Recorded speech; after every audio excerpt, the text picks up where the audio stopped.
Kantibhai Gopal ઇટાલિયાને challenge આપી હતી કે હવે રાજીનામું દઈને મોરબીમાં ચૂંટણી લડવા, તો મોરબીમાં બધા કાર્યકર્તાઓ કાંતિભાઈની સાથે છે.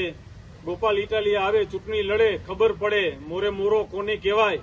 આઈ સપોર્ટ કાંતિભાઈ અમૃતિયા. કાંતિભાઈ જે 2 કરોડની ચેલેન્જ મારી છે, અમે એના સપોર્ટમાં જઈ અને મોરબી માળિયા વિસ્તાર શું છે, કાંતિ અમૃતિયા શું છે, એ તમને એકવાર અમે બતાવી દઈ. કાંતિભાઈ અમૃતિયાએ એ ચેલેન્જ એની સ્વીકારી અને કીધું, ભાઈ તારામાં તેવડ હોય તો તું સોમવારે બપોરે 12 વાગે રાજીનામું લઈને આવી જા, હું પણ રાજીનામું આપી દઈશ અને મોરબી આપણે લડીએ. ચેલેન્જ કરું છું કે મોરબીના અમારું સંગઠન અને મોરબીના કાર્યકર્તાઓ કાંતિભાઈ અમૃતિયાની સાથે છીએ.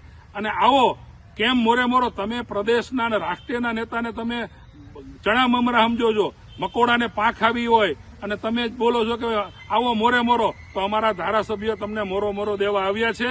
આવો કે મોરબીના કાર્યકર્તા તરીકે ચેલેન્જ કરું છું કે મોરબીમાં આવે ગોપાલ ઇટાલિયા, કાનાભાઈ રાજીનામું દે, ગોપાલભાઈ રાજીનામું દે અને રાજીનામું દઈ અને કાનાભાઈને હરાવી દઈએ તો 2 કરોડ રૂપિયા લાખાભાઈ મગનભાઈ જારિયા એને 2 કરોડ રૂપિયા ઇનામ આપવા તૈયાર છે.